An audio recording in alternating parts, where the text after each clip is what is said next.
Bonjour à tous, et bienvenue à notre webinaire sur la rémunération d'un apprenti. Aujourd'hui, je suis Amandine Fernandez, je suis développeur d'alternance en Île-de-France. C'est à peu près une vingtaine d'années que je suis dans le monde de la formation et j'accompagne les CFA, les entreprises et en interne les conseillers formation qui sont au plus proche de vous pour pouvoir les accompagner sur les dispositifs. Et je suis accompagnée aujourd'hui de mon collègue Aymeric qui va se présenter à vous. Bonjour à toutes et à tous, Aymeric Blancognier. Donc, je suis également développeur de l'alternance, mais sur la région Bretagne. Et donc, j'ai les mêmes missions que Amandine, donc l'accompagnement des entreprises et puis des écoles sur la partie alternance. Merci Aymeric. Alors aujourd'hui, l'objectif de ce webinaire, c'est vous présenter des règles en termes de rémunération d'un apprenti. On va aussi évoquer avec vous des exemples concrets pour vous aider effectivement à pouvoir en tout cas positionner au mieux. En sachant effectivement qu'on est quand même là, vos conseillers sont là pour vous accompagner et nous on est là en appui aussi des conseillers. Vous aurez toutes les informations. On a aussi des collègues qui vont essayer de répondre à vos questions. Donc, n'hésitez pas à poser des questions. Quand il y aura des questions récurrentes, on essaiera d'y répondre avec Aymeric, à l'oral. Mais voilà, sachez qu'effectivement, aujourd'hui, comme on est nombreux, on ne peut pas ouvrir les micros, mais pourtant, on répondra à vos questions si vous voulez poser. Ne vous inquiétez pas. Et donc là, on est vraiment pour vous accompagner et pour vous aider. D'accord? Voilà, donc on essaiera de dédier du temps d'essayer d'avancer et d'essayer un temps dédié pour pouvoir répondre à des questions que vous posez et qui sont un peu récurrentes. Voilà. Donc on va démarrer. Je te laisse la main pour accompagner. Merci Amandine. Alors effectivement, avant de parler de l'alternance, de l'apprentissage et de la rémunération, on va refaire une petite présentation quand même de l'Opco Atlas. Alors si vous suivez des webinaires, vous avez l'habitude de la voir, on va faire ça assez rapidement. Concrètement, aujourd'hui, Atlas, c'est 13 branches. 13 branches, donc des services financiers du conseil, c'est comme ça qu'on se reconnaît en tant qu'Opco. On est l'opérateur de compétences des services financiers du conseil tout simplement. Donc on classe nos branches sur 4 gros secteurs principaux. Donc on va avoir la banque et finance, le conseil, l'assurance et enfin l'expertise comptable et commissariat aux comptes. Concrètement, alors ces 13 branches, ça représente autour de 120 000 entreprises et près de 2 millions d'actifs en poste. Donc c'est vraiment très important. Et effectivement, on voit que banque finance, ça regroupe les différentes banques. Le conseil, c'est avec les bureaux d'études techniques qui est la branche la plus représentative chez nous. Et effectivement, ça fait beaucoup d'actifs. Et je te laisse passer à la suivante, Amandine.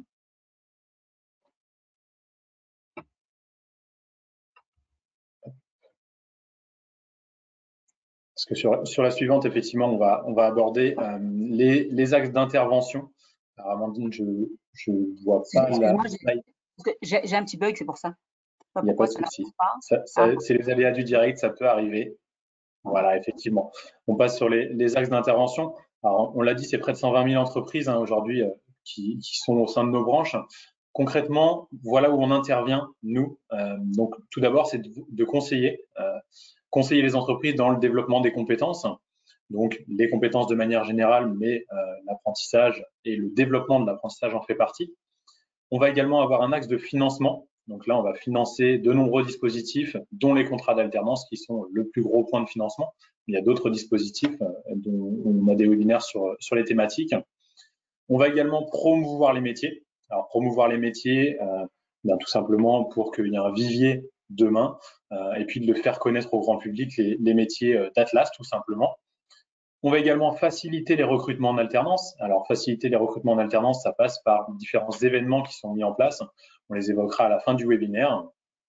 On va également anticiper les évolutions des métiers et les besoins en formation.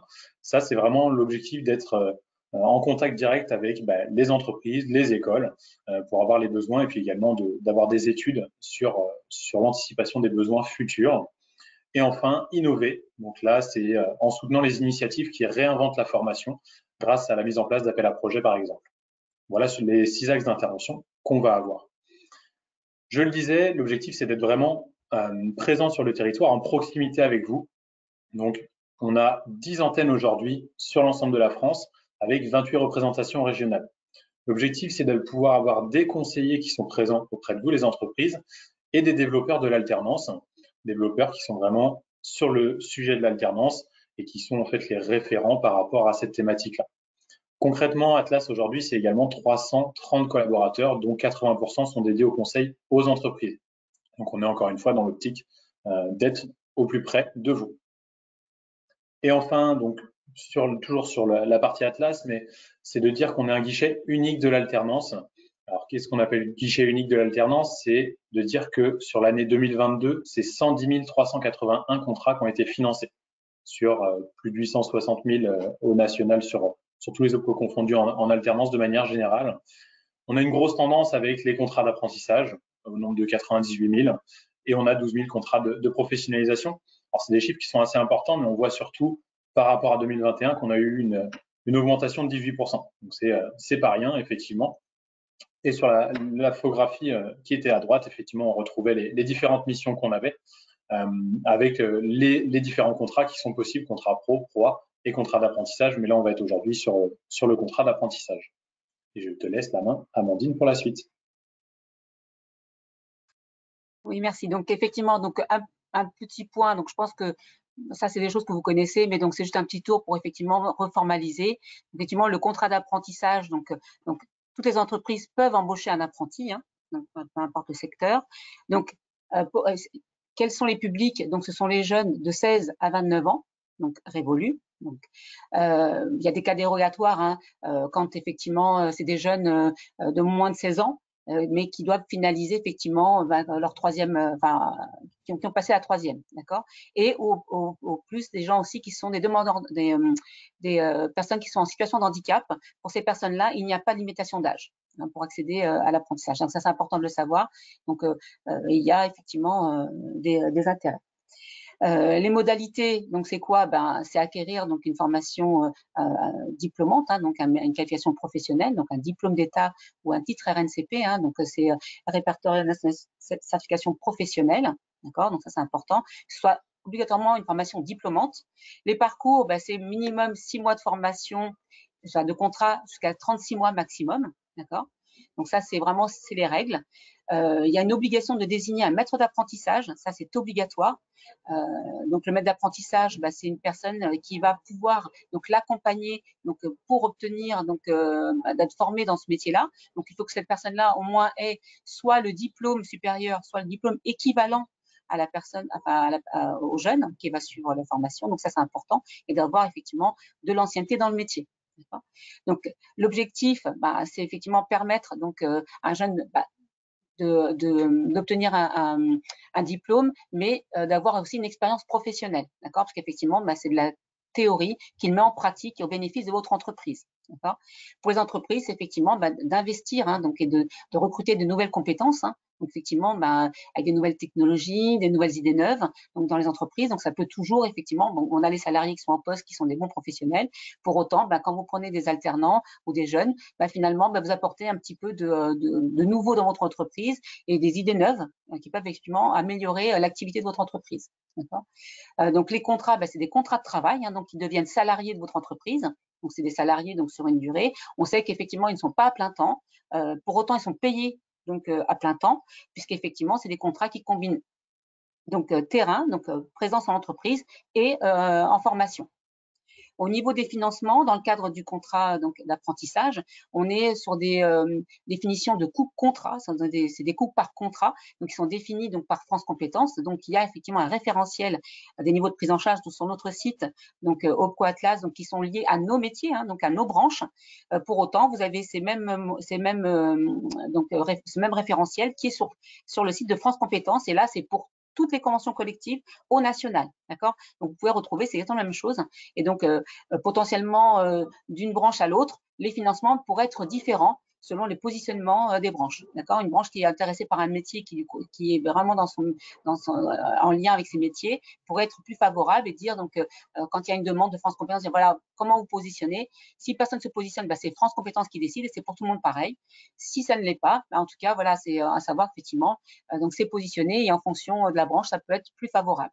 Voilà. Mais effectivement, ça n'est pas, c'est vraiment c'est l'État qui se positionne sur les financements.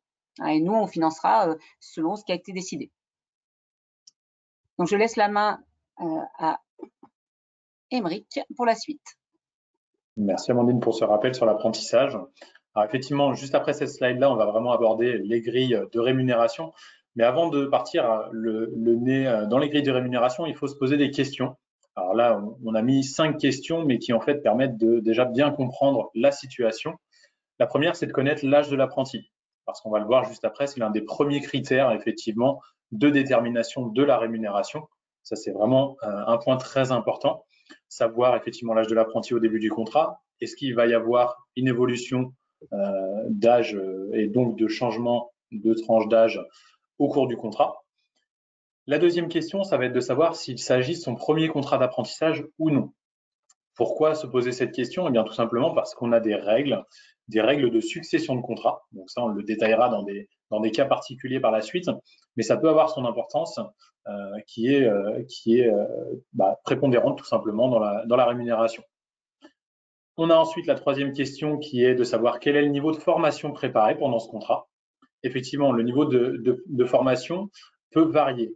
On a certaines branches où le niveau de formation va déterminer un pourcentage plus ou moins élevé. Donc ça se retrouve dans les grilles conventionnelles. Pour les grilles conventionnelles, justement, la quatrième question, c'est de se dire, est-ce qu'il existe une grille conventionnelle que je peux appliquer à mon entreprise? On va le voir juste après, il y a une grille légale qui est une grille de référence, mais les grilles conventionnelles sont différentes. Et enfin, la dernière question, c'est de savoir quelle est la durée du contrat par rapport à la durée du cycle de formation. Ça va également avoir une importance qui est prépondérante parce que ça va permettre de placer en fait en termes d'années de rémunération. On va le voir sur la grille légale, il y a une première, deuxième et troisième année. Merci Amandine pour le changement de slide. Je l'ai dit, donc la grille de rémunération, ça c'est la grille de rémunération légale. Donc encore une fois, la grille de référence. On voit bien deux critères qui sont pris en compte. L'âge, alors effectivement avec des tranches d'âge qui sont définies, et l'année d'exécution du contrat. Mais l'année d'exécution du contrat, elle est au vu de la durée du cursus de formation. Après, on va avoir effectivement première, deuxième, troisième année. Je parlais effectivement de l'âge tout à l'heure. L'âge, entre l'âge que l'apprenti peut avoir au début du contrat et s'il y a un changement de tranche d'âge, par exemple un apprenti qui passe de la tranche d'âge entre 18 et 20 ans à la tranche d'âge 21-25 ans, et bien dans ces cas-là, il faudra appliquer un changement de pourcentage de rémunération et celui-ci se fera au premier jour après la date d'anniversaire de l'apprenti. Ça, c'est vraiment important. On fait ça vraiment au premier jour après la date du mois suivant, la date d'anniversaire de l'apprenti. Donc, les changements d'âge, ça fait partie du déroulement. Et on est également, je le précise, sur 12 mois effectifs quand on parle d'année de rémunération. Première année, c'est 12 mois qui se suivent. Deuxième année également, etc. On n'est pas forcément sur l'année de formation à proprement parler. Et un dernier point sur lequel j'insiste, et Amandine l'a précisé, on est sur effectivement un contrat d'alternance, mais c'est également un contrat de travail. Donc, ce qui veut dire que lorsque l'apprenti est en formation, il est rémunéré. Ça fait partie de son cursus, tout simplement. Et après, dernier point que j'aborde, c'est que là, la grille, donc effectivement, grille de rémunération légale, et on va avoir donc les grilles conventionnelles derrière. Ça va être des pourcentages du SMIC ou du SMC qui vont être appliqués. Donc le SMIC jusqu'à 20 ans, SMC pour les apprentis entre 21 et plus de 26 ans, mais au regard du plus avantageux. Si le SMIC est plus avantageux que le SMC, on appliquera le SMIC. Voilà pour la partie légale. Et je laisse la main à Amandine. Alors là, on va effectivement se baser sur les cas particuliers. Donc là, dans le cadre, effectivement, imaginons dans les cadres de succession. Donc là, effectivement, on part toujours, là, on va partir sur des grilles légales pour éviter de prendre une grille conventionnelle plus qu'une autre, parce qu'effectivement, aujourd'hui, on a 13 branches, donc effectivement, voilà, on a plusieurs conventions collectives. Donc effectivement, là, on parle du légal, mais c'est pour effectivement vous apporter une visibilité et après l'articulation que vous pourrez faire automatiquement. D'accord? Là, si on dit effectivement pour une succession de contrats, donc chez le même employeur, donc imaginons c'était un jeune qui avait 21 ans, donc chez l'employeur X, donc il a fait effectivement son premier contrat, c'était une licence professionnelle, donc en un an. Donc il était bien donc sur une année à 61% du SMIC, d'accord? Il fait son deuxième contrat pour faire effectivement donc un grade master donc sur 3 ans. Et donc là, on va être finalement sur une année donc Normalement, le grade master, c'est 53% la première année, 61% la deuxième année et 78% la troisième année. Pour autant, comme il était déjà, donc il avait déjà fait une année donc dans le même employeur et qui était déjà rémunéré à 61%, l'employeur ne peut pas le mettre donc sur une rémunération inférieure donc pour son prochain contrat à celle qu'il avait déjà dans le contrat précédent. Donc c'est pour ça que normalement, automatiquement, il doit maintenir la même rémunération. Donc là, potentiellement, ce jeune, il est sur trois années avec le même pourcentage, d'accord? Parce qu'effectivement, on ne peut pas être inférieur, donc on doit au moins mettre l'équivalent ou supérieur au équivalent. Là, effectivement, c'est pas 53%, mais c'est 61% pour la première année du contrat, parce qu'elle doit effectivement être la même que celle qu'elle avait précédemment. Deuxième année donc de l'exécution du contrat, c'est toujours 61% parce que ça correspond bien, on reprend bien le rythme. Et la troisième année, 78%. Vous voyez, donc c'est vraiment tout ça qui se suit, c'est-à-dire qu'on est vraiment sur. J'ai déjà été en contrat j'ai déjà pris ce jeune donc pour une année. Il était à 61% du SMIC chez moi. Donc je le reprends pour un contrat de 3 ans. Pour autant, je ne peux pas diminuer sa rémunération. Je dois respecter au minimum celle que j'avais appliquée l'année dernière. Donc voilà, c'est pour ça qu'effectivement, donc la rémunération appliquée, c'est bien première année 61%, deuxième année 61% et troisième année 78%. Ce sont des pourcentages planchers. Si vous voulez donner 78% sur les 3 années, vous faites ce que vous voulez. Vous avez le droit de le faire. Vous ne pouvez pas être en dessous. Par contre, si vous mettez le contrat à 53%, le contrat, il est pas bon. D'accord? Il faut vraiment respecter ça. Donc, pour autant, nous, peut-être on ne vous refusera pas forcément le dossier, il passera. Pour autant, vous aurez une alerte. Et finalement, c'est plus en alerte pour vous dire attention parce que l'URSSAF peut vous tomber dessus. Voilà, c'est ça qui est important. C'est vraiment, on vous donne les règles pour que vous ayez la meilleure lisibilité. On va passer à un autre, si je vais garder la main, je pense, voilà, donc cas particulier. Donc, et là, succession chez un autre employeur. Donc là, on va être effectivement sur une problématique de se dire plutôt, aujourd'hui, moi, mon précédent contrat, j'étais sur un employeur X, mais la convention collective, c'était les bureaux d'études.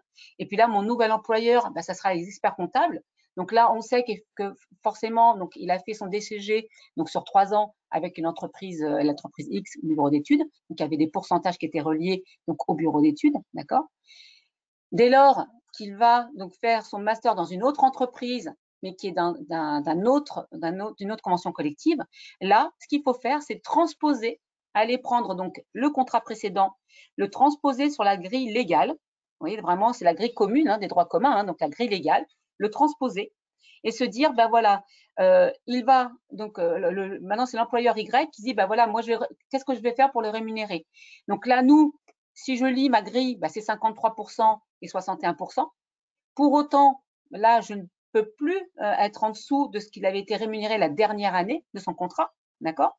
Donc là, il est déjà sur une troisième année puisqu'il ne peut plus redescendre, d'accord? Donc automatiquement, la deuxième entreprise, elle va pouvoir le positionner donc sur un pourcentage de troisième année et au minimum sur du SMIC, donc la grille légale. Donc ça veut dire que au lieu de le rémunérer 53% la première année et 61% la deuxième année, comme il aurait été s'il n'avait pas fait de contrat d'apprentissage auparavant, du fait qu'il a déjà eu une rémunération de troisième année, là, automatiquement, l'entreprise qui le reprend pour le deuxième contrat, il sera obligatoirement de partir sur le pourcentage de troisième année. Donc, c'est pour ça qu'on met, donc, en réalité, il sera effectivement, pendant les 2 années qui suivent, sur une rémunération de troisième année, un pourcentage de troisième année. Donc, ça sera bien sur son CERFA première année, deuxième année. Pour autant, le pourcentage de rémunération, ça correspondra à une troisième année de la grille légale. Donc, c'est peut-être un petit peu trouble, mais voilà, c'est vraiment se dire, voilà, il y a 2 employeurs. Il y a eu un premier contrat de 3 ans, donc avec une entreprise X, avec une convention collective. Aujourd'hui, il va passer pour son deuxième contrat, donc son master, sur une entreprise, mais d'un autre secteur d'activité. Pour autant, on ne peut pas être en dessous. Donc, on transpose sur la grille légale. On va prendre le premier contrat, on va dire, voilà ce qu'il en était sur la grille légale. D'accord? Et donc, se dire, voilà, maintenant, avec la nouvelle convention collective, qu'en est-il? Comment on devrait le rémunérer? Là, il a déjà fait 3 ans d'apprentissage, on ne peut plus revenir en arrière. Donc, on est obligé de respecter au minimum un pourcentage de troisième année pour les 2 années du contrat. J'espère que j'étais claire. Donc, je repasse la main donc à Émeric. hop, sur celle-ci. Je vais prendre la main, effectivement. Je vois qu'on a de nombreuses questions. On a Corentin et Mathieu qui s'activent beaucoup en back-office. Il y a eu la question récurrente avant de continuer sur les cas spécifiques qui est revenue de savoir où trouver effectivement les grilles de salaire. Corentin vous a partagé le lien directement donc, pour avoir les grilles de salaire et les pourcentages en fonction des branches. Donc ça permet d'avoir une vision autre que la grille légale. Donc, pour continuer sur les cas particuliers, on en a un autre, hors effectivement les changements d'employeur, qui est le cas de l'échec à l'examen. Si effectivement demain vous prenez un apprenti qui va à ses examens mais qui échoue, malheureusement ça peut arriver, on ne le souhaite pas bien sûr, eh bien effectivement il y a la possibilité de faire un avenant au contrat d'apprentissage pour une durée de 12 mois maximum, qui va lui permettre tout simplement de repasser l'année et donc les examens au bout de l'année. Là, l'exemple qu'on a eu, c'est qu'effectivement, on était sur un diplôme en 3 ans. Donc, première, deuxième, troisième année. Ça, c'était la partie initiale du contrat.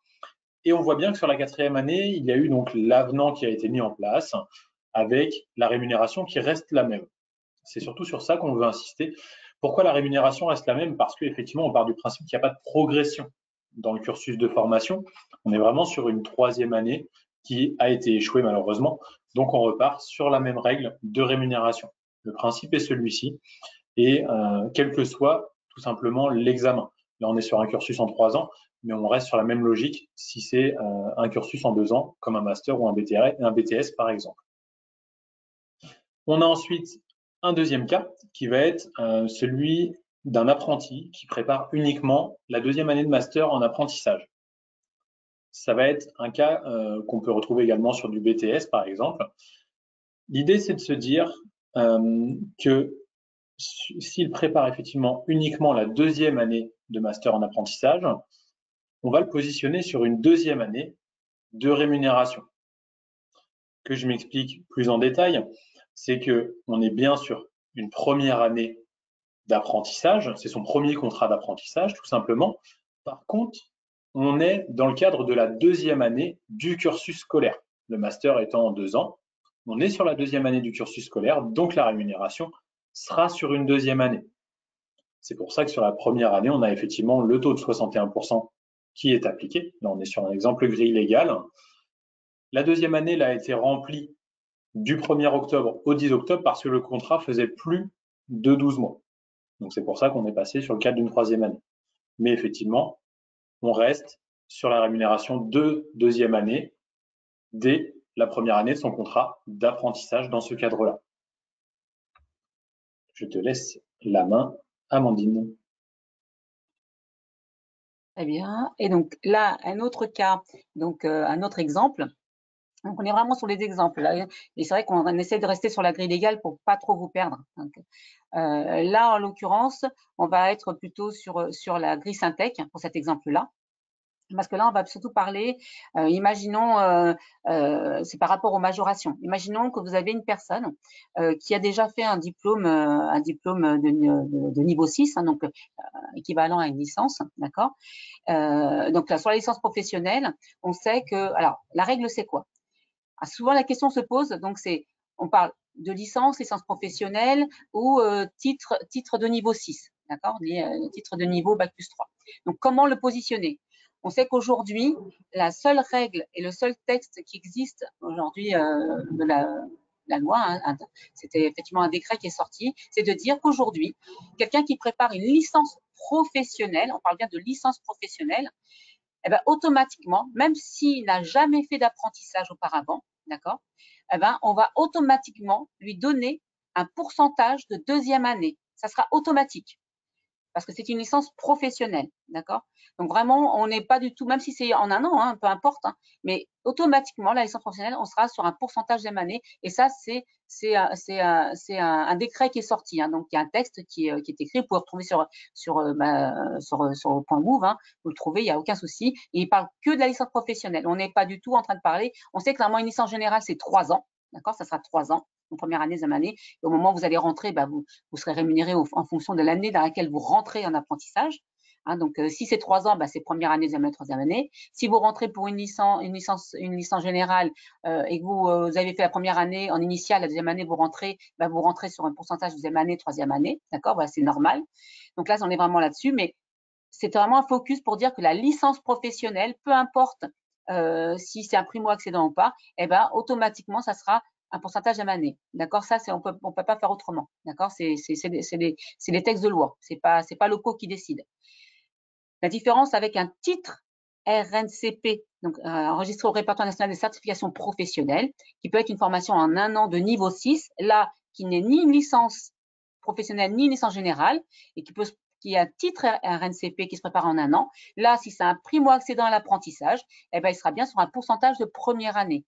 D'accord? Et là, on ne sera pas sur des pourcentages, on ne dira pas, ben non, licence, non. C'est un titre RNCP de niveau 6. Là, c'est une formation classique. C'est pas ni une licence professionnelle, ni une licence générale. D'accord? Donc, c'est vraiment à décorréler.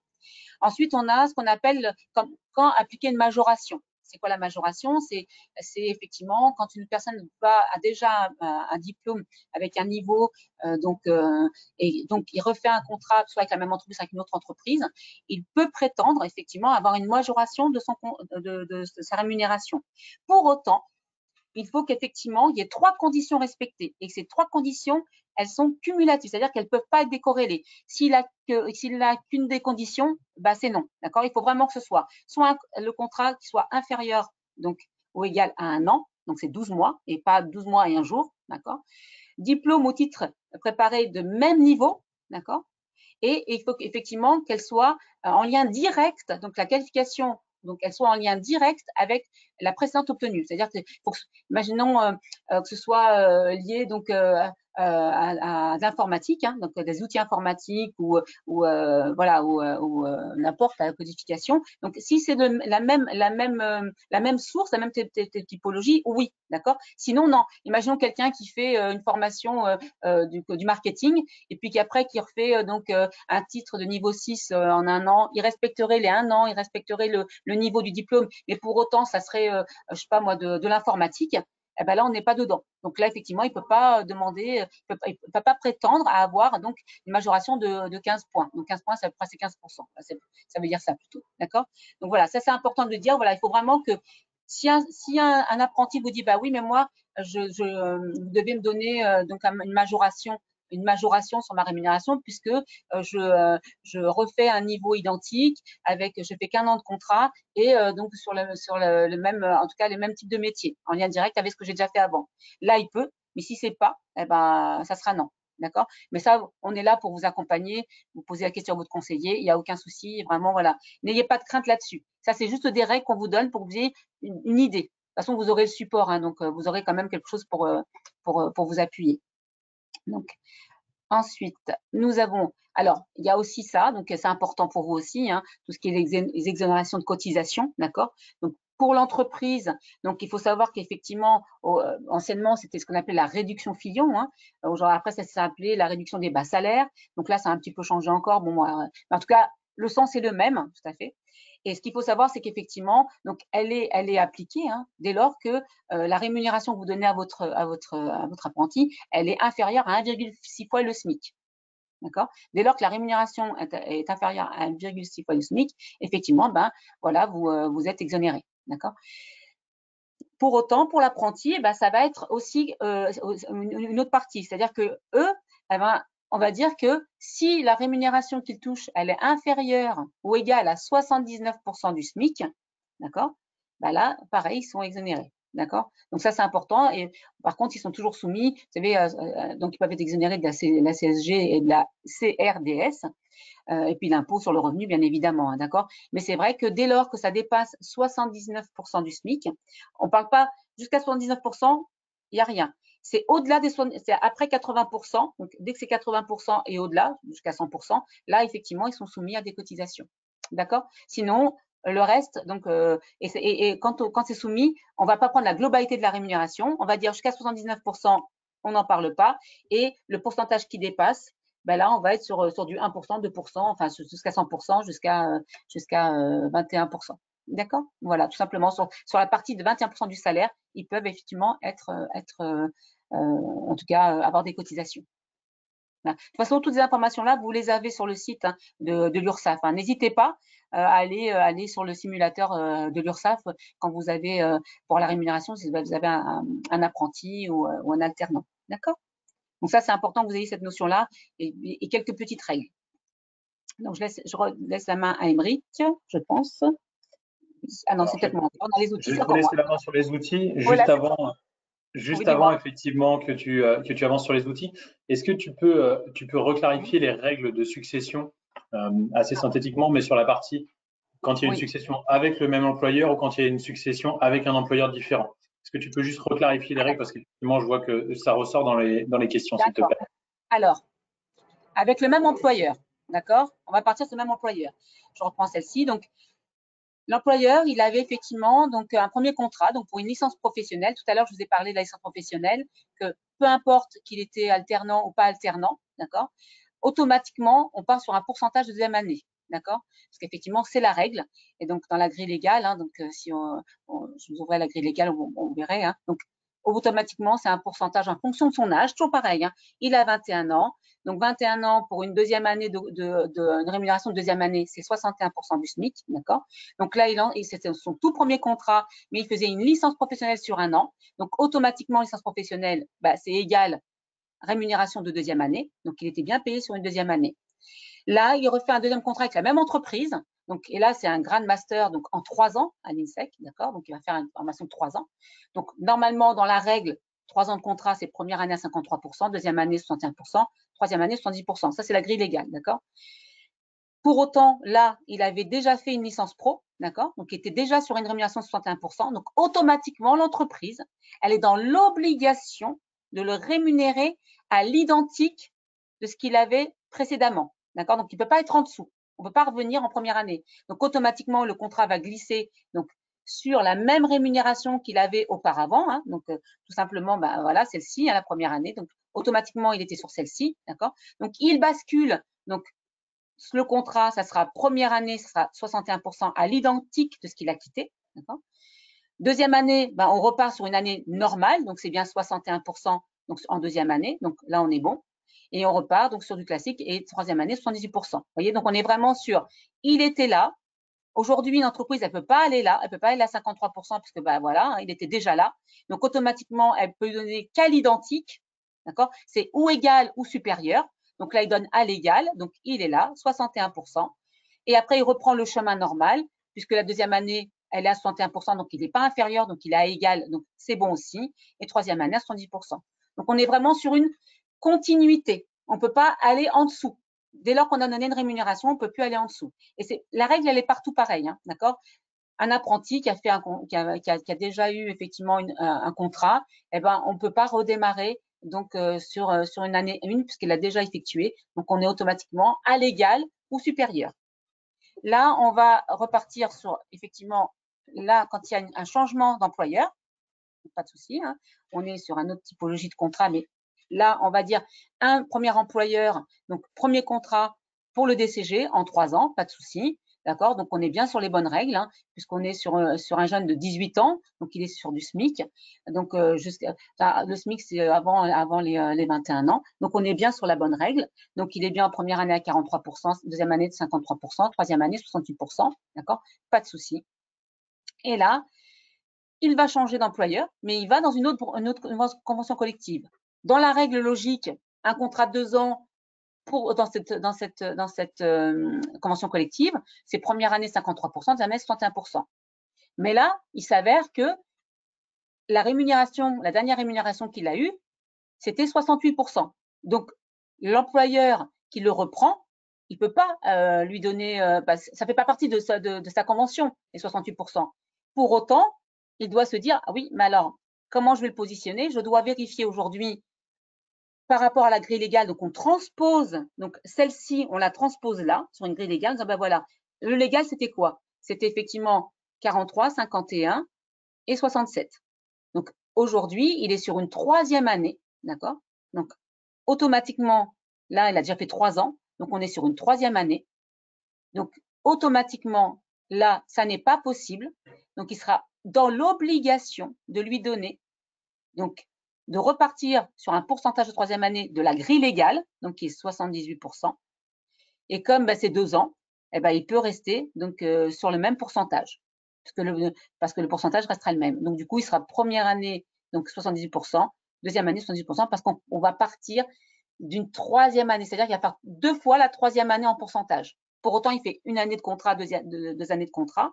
Pour autant, la rémunération, elle sera positionnée pour les 2 années du contrat sur un pourcentage de la grille légale de troisième année, de la dernière année du contrat. Puisqu'on sait qu'un contrat d'apprentissage, c'est 3 années, d'accord? Le pourcentage, il va en évolution sur 3 ans. Dès lors qu'on a déjà atteint la troisième année, tous les contrats qui vont suivre derrière, on ne pourra pas être en dessous d'un pourcentage de troisième année. Merci Amandine pour avoir repris la main sur ça. Voilà, j'espère que ça a été un peu plus clair. Voilà, mais voilà, n'hésitez pas, de toute façon, on répondra même s'il y a besoin de revenir dessus tout à l'heure, on reviendra.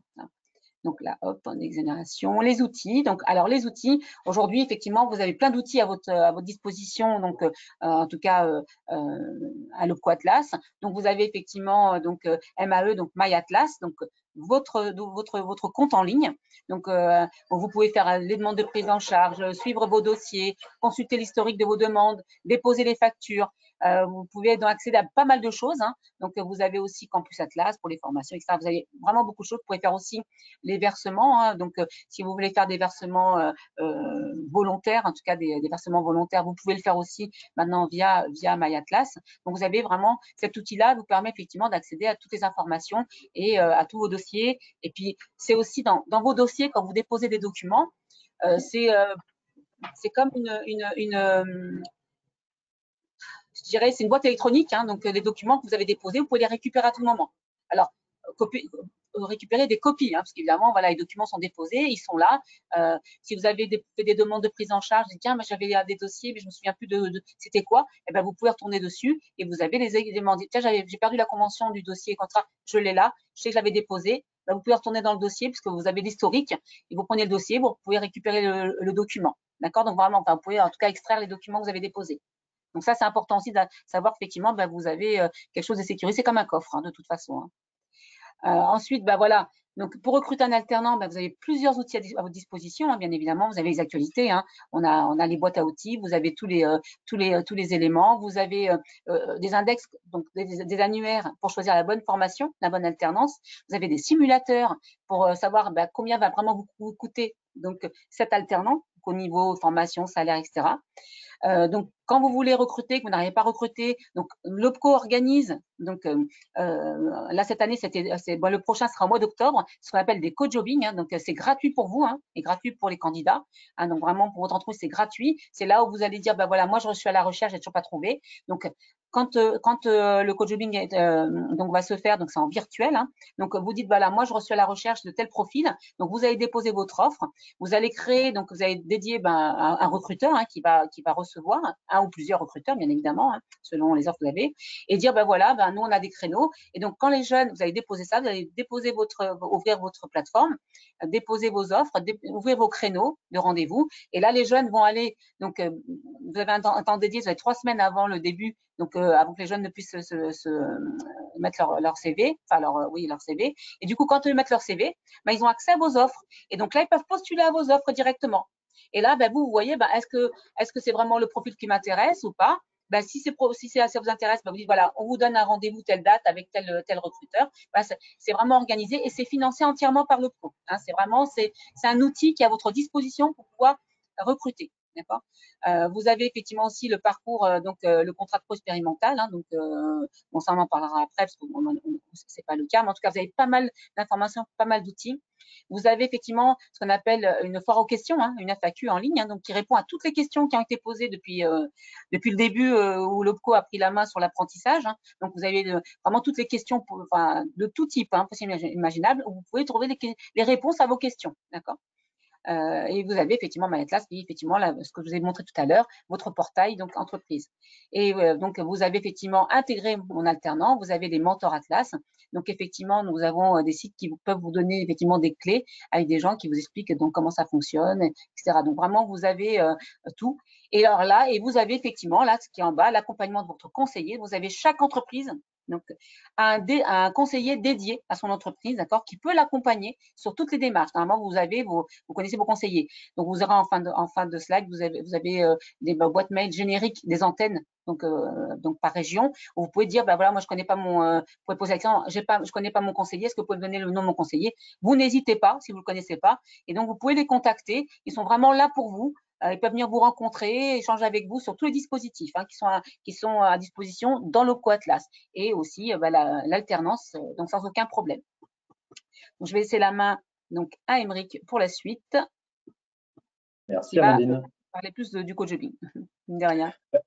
C'est ça, effectivement, tu l'as évoqué, le co-jobbing, mais c'est vraiment des événements, en l'occurrence, qui sont très intéressants, encore une fois, parce que c'est gratuit pour vous, c'est accessible, ça peut vous permettre de trouver l'alternant. Et on sait à quel point aujourd'hui, c'est pas toujours évident d'avoir des profils qui correspondent aux besoins de vos métiers ou à la recherche de l'entreprise. Donc là, c'est vraiment sur des événements dédiés à l'apprentissage, à l'alternance, que vous pouvez vous inscrire. À surveiller de toute façon sur le site internet. Effectivement, si vous avez oublié les dates, en tapant co-jobbing Atlas, vous pouvez retrouver les éléments sur internet. Vous allez pouvoir également vendre votre entreprise, pas uniquement avec une annonce, mais également avec une vitrine, parce que vous créez un stand. Donc, ça permet de renvoyer aussi des valeurs, des projets d'entreprise. Et ça, c'est plutôt intéressant. Ça me fait rebondir également sur d'autres outils et actions qu'on met en place. Alors, outils, c'est les 4 sites dédiés à l'alternance pour la promotion des métiers qu'on a mis en place. J'assure mon futur, je compte, j'investis mon avenir et concepteur d'avenir qui permettent de faire découvrir les métiers, de donner accès à de l'information qui est fiable, également de pouvoir accompagner sur la promotion des métiers. Et ces sites-là, nous, on en fait également la promotion dans le cadre des JOA, donc, qui est un événement national organisé par Atlas, donc, journée d'orientation alternance. Concrètement, on va dans les lycées faire la promotion des métiers, donc encore une fois couverts par Atlas. L'idée, c'est de faire la promotion des métiers en cassant les clichés qu'on peut avoir sur les métiers et donc d'attirer les jeunes dans les branches d'Atlas et donc plus tard dans vos entreprises. L'idée, c'est qu'effectivement, on casse les codes, on vient expliquer aux jeunes quels sont les cursus possibles, comment ils peuvent accéder à ces métiers-là, quels sont les métiers qui existent dans chaque secteur, et puis de pouvoir avoir des témoignages de professionnels également.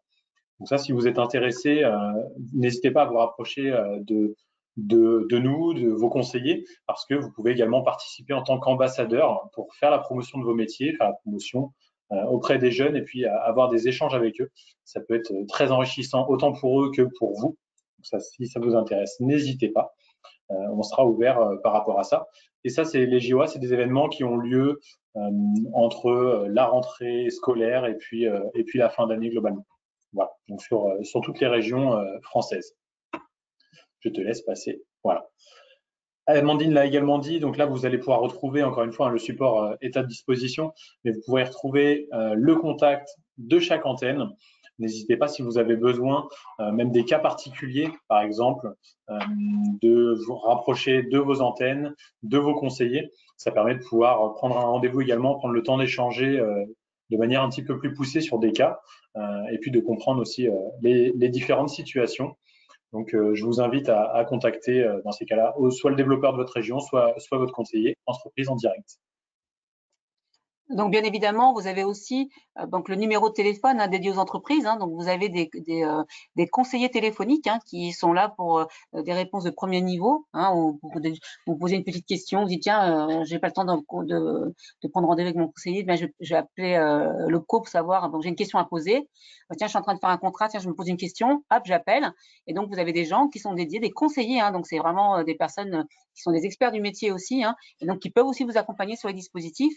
Vous pouvez poser des questions. D'accord? Donc, vous avez effectivement, là, on vous a donné les antennes génériques pour pouvoir, vous n'avez pas votre conseiller qui répond, vous posez une question, vous voulez avoir une réponse, vous allez envoyer un mail, il ne répond pas, vous envoyez à l'antenne, voilà, est-ce que je peux avoir une réponse à ma question, soit parce que votre conseiller est en congé, soit parce que voilà, il répond pas parce qu'il est en rendez-vous extérieur depuis un petit moment, il est sur une tournée, donc il peut pas répondre tout de suite. Voilà, n'hésitez pas. Pour autant, effectivement, c'est votre conseiller. Et donc, si vraiment il y a une petite question rapide ou vous êtes vraiment, vous avez vraiment attendre une réponse rapide, n'hésitez pas à appeler les conseillers téléphoniques. Ils sont vraiment là pour répondre et ils ont les réponses. D'accord? Donc, auxquelles vous attendez. Alors, ils vont pas aller creuser comme votre conseiller va aller vous accompagner main dans la main pour effectivement répondre à tout. Là, ils vont être sur plutôt du basique. Hein, donc, vous posez une question, ils vont vous répondre, donc sans aucun problème. Donc, vraiment, il ne faut pas hésiter. Hein. Ils sont là pour ça. Je te laisse continuer. Merci Amandine pour cette précision. On vous a remis également une slide donc avec les webinaires qui ont eu lieu sur le premier semestre. Alors effectivement là, on est sur le dernier de la liste, mais c'est pour vous montrer aussi l'ensemble des thématiques qui ont été évoquées, voir aussi si vous pouvez avoir des questions sur ces thématiques-là et d'avoir une vision globale en fait de tout ce qui est mis en œuvre. Vous pouvez également retrouver toutes les dates sur l'agenda Atlas, sur le site de l'OPCO Atlas directement. Ça vous permet d'avoir l'information des dates, des heures et de l'organisation générale de l'ensemble des webinaires qu'on met en place et des thématiques qu'on va aborder. Voilà pour la partie webinaire. Voilà. Et surtout, n'hésitez pas, hein, voilà, dans l'agenda, comme l'a dit Émeric, quand vous avez l'agenda, s'il y a des thématiques qui vous intéressent et que les inscriptions sont ouvertes, n'hésitez pas à aller vous inscrire. Hein. Voilà, il faut surtout pas, s'il y a vraiment des thématiques, il faut aller vous inscrire au webinaire qui vous intéresse. Hein, donc ça, c'est important. Hein. Donc, quand on en a plusieurs, vous voyez là, ceux-là, ils étaient là en début d'année, mais certains vont être reproduits donc dans le deuxième semestre. Donc, n'hésitez pas, s'il y en a un qui vous intéresse, d'y aller. Hein. Comme il a dit, il n'y a aucun souci là-dessus. Et donc, on va sur la dernière, donc des questions. Donc là, on va voir éventuellement répondre à vos questions, parce qu'effectivement, on a du temps. Et puis voilà. Je vois qu'effectivement, alors Mathieu et Corentin ont été très efficaces, puis il y a eu beaucoup de questions. Donc ça veut dire que c'est un sujet qui intéresse et qui questionne, donc c'est très bien. Alors il y en a une effectivement qui mérite, je pense, d'être réévoquée pour tout le monde. C'est de réexpliquer la notion d'année d'exécution du contrat au regard du cursus de formation. Est-ce que tu peux reprendre la main à ce moment-là, Amandine, sur la réexplication, vraiment de dire quand on intègre un contrat, pourquoi on le positionne sur telle ou telle année Tout à fait. Alors déjà, déjà d'emblée, quand Émeric vous a dit qu'effectivement, c'était quoi les bonnes questions à se poser, c'était toujours les mêmes, c'est donc l'âge. Donc quel est le niveau de la formation visée? Donc la durée du parcours de cette formation, parce que c'est ça qui va rentrer en ligne de compte. Imaginons, je vous donne un exemple concret. Je suis un jeune, hein, donc aujourd'hui j'ai 21 ans, pas de souci, et je vais faire mon premier contrat d'apprentissage. Je vais faire un BTS. Allez, je vais partir sur un BTS de 2 ans, d'accord? Mais moi, j'ai jamais fait d'apprentissage et finalement ma première année, comme j'avais pas eu d'entreprise, du coup je l'ai fait en initial. Mais pour la deuxième année, j'ai enfin trouvé une entreprise qui accepte de me prendre pour le passage de mon examen, d'accord? Donc ça veut dire que potentiellement, voilà, une entreprise qui le prend, elle dit bah oui c'est une année de contrat, donc ça va, ça me convient, j'ai qu'une année de rémunération, en plus j'aurai les aides, pas de souci. Pour autant, l'entreprise, elle doit dire, bah oui, mais attends, il est dans sa deuxième année, donc ça veut dire que même s'il n'a pas fait, bah du coup, bah, c'est un cursus de 2 ans, donc ça veut dire que là, la rémunération, je ne peux pas le mettre en pourcentage de première année, même si dans mon contrat, le CERFA, c'est une première année de contrat avec moi, pas de souci. Pour autant, il est dans sa deuxième année du parcours. Donc ça veut dire que, étant dans sa deuxième année de parcours, eh ben, je dois le rémunérer avec un pourcentage de deuxième année. D'accord? Et donc là, eh ben, oui, il fait une année. Pour autant, dans le cursus, c'est un cursus de 2 ans et il intègre l'apprentissage pour sa deuxième année du parcours. Donc, eh ben, je suis obligée de le rémunérer donc sur un pourcentage de la même année. C'est comme ça qu'il faut le voir. Là, typiquement, on a parlé tout à l'heure du DCG. 3 ans, d'accord? C'est un diplôme en 3 ans, pas de souci. Là, bah, finalement, il a fait ses 2 premières années en initiale puisqu'il n'y avait pas trop d'entreprise. Et là, bah, bingo, il a une entreprise qui va le prendre pour sa dernière année. Et ben là, c'est pareil, primo-accédant. Donc, c'est un cursus de 3 ans et il intègre l'apprentissage pour la première fois, mais pour la dernière année de son diplôme qui est en 3 ans. Et donc là, automatiquement, il sera sur un pourcentage de troisième année. D'accord? Voilà, tout simplement. C'est dans le cadre de se dire, OK, donc j'ai un niveau de diplôme qui est le 6. Et donc, mais c'est un diplôme qui se prépare en combien d'années? En combien d'années le certificateur, celui qui a déposé donc le titre RNCP pour que ce soit diplômant, combien d'années il a prévu pour ce diplôme? D'accord? Donc là, eh ben, on va regarder et on dit, bah tiens, bah, il a prévu que c'était un DCG, c'est 3 ans. Bah, ça sera 3 ans. Il intègre l'apprentissage pour la première fois, mais pour la dernière année du parcours, eh ben, on sera sur une rémunération d'un pourcentage de troisième année. Il rentre en première année, bah, c'est première année, deuxième année, troisième année, parce le contrat doit obligatoirement comporter le passage de l'examen, d'accord? C'est-à-dire vraiment, quand vous avez un jeune qui vient vers vous et qui vous dit, ben voilà, est-ce que vous pouvez me prendre un apprentissage, donc je peux pas prendre un diplôme, tel diplôme. Là, la question, c'est de dire, bah oui, mais c'est combien d'années, ton diplôme, il fait combien d'années, à quel moment tu rentres, c'est ta première année, c'est un contrat de 3 ans, 2 ans, c'est ta première année. Voilà, ton diplôme, quand est-ce que tu passes ton diplôme? Ben, je passe à la fin de la deuxième année, à la fin de la troisième année. Donc, c'est important et dire, ben voilà, mais là, aujourd'hui, j'ai déjà fait une année en initiale et je rentre, donc, pour ma deuxième année, donc pour le passage de la main, je rentre chez vous en premier contrat. Donc là, hop, automatiquement, c'est un parcours de 2 ans. Il a fait sa première année en initiale, et ben, automatiquement, ben, moi, je suis obligée de le rémunérer sur un pourcentage de deuxième année, puisque ça correspond à sa deuxième année du parcours. Vous voyez, donc peu importe le nombre d'années du diplôme. Ben, si c'est qu'une année de contrat, c'est qu'une année de contrat. Là, on n'est pas, voilà, première année. La seule où effectivement il faudra se poser la question, ça sera pour la licence professionnelle. Comme je disais tout à l'heure, c'est le seul diplôme aujourd'hui où il y a effectivement un décret qui dit que même c'est un primo-accédant qui n'a jamais fait l'apprentissage, même si c'est qu'une année, d'accord, celui-ci particulièrement, la licence professionnelle. Je ne parle pas bachelor, machin et tout, qui des fois, ils transforment, vous savez, bachelor, maintenant, dès que c'est un niveau 6, dès que c'est un titre RNCP de niveau 6, ils parlent de bachelor. Un bachelor, c'est un bac plus 3. Donc, automatiquement, bachelor, ça ne veut rien dire. Donc, est-ce que c'est une licence professionnelle? C'est la question à se poser. Quand on parle de bachelor, posez la vraie question. C'est quoi? Ça veut dire quoi? Est-ce que c'est un titre RNCP de niveau 6? Donc là, OK. Est-ce que c'est une licence générale? Est-ce que c'est une licence professionnelle? Et là, vraiment, c'est vraiment vous poser la question. Licence professionnelle, automatiquement, même si c'est un primo-accédant d'apprentissage sur 1 an, la rémunération sera automatiquement de deuxième année. D'accord? Là, on ne pourra pas. C'est vraiment, mais ça, c'est pas l'OPCO qui a décidé. C'est pour toutes les branches. C'est pour tous les OPCO la même chose. C'est un décret qui a été mis en place par l'État. Point. Terminé. C'est la loi qui le prévoit. C'est pas l'OPCO. Donc, c'est se poser la question sur cette partie-là. D'accord? Donc, je ne voudrais pas trop vous embrouiller la tête. Mais voilà, donc n'hésitez pas, si jamais je ne suis pas claire, de me redemander. Je vous donnerai un autre exemple. J'en partirai sur un autre exemple. Il n'y a pas de souci. Merci Amandine pour ces précisions. Je suis en train de regarder effectivement si on a des questions. Tac, tac, tac. Parce que Corentin, effectivement, et Mathieu ont répondu à beaucoup de questions. J'espère que ça a éclairé effectivement les différentes situations et ils ont partagé les réponses avec tout le monde. Donc ça permet d'être plutôt clair, mais je vois pas de questions sans réponse pour l'instant. Donc c'est plutôt bon signe. C'est plutôt bon signe. Et puis je vois qu'effectivement certains se sont déconnectés pour l'instant. D'accord.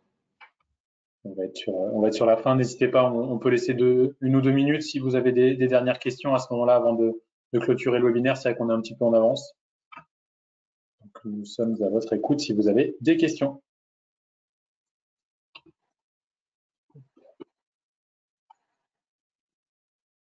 En tout cas, un grand merci à Corentin et Mathieu. Alors, on en a une qui vient d'arriver, de savoir si c'est un contrat d'apprentissage pour la 3e année de la licence classique.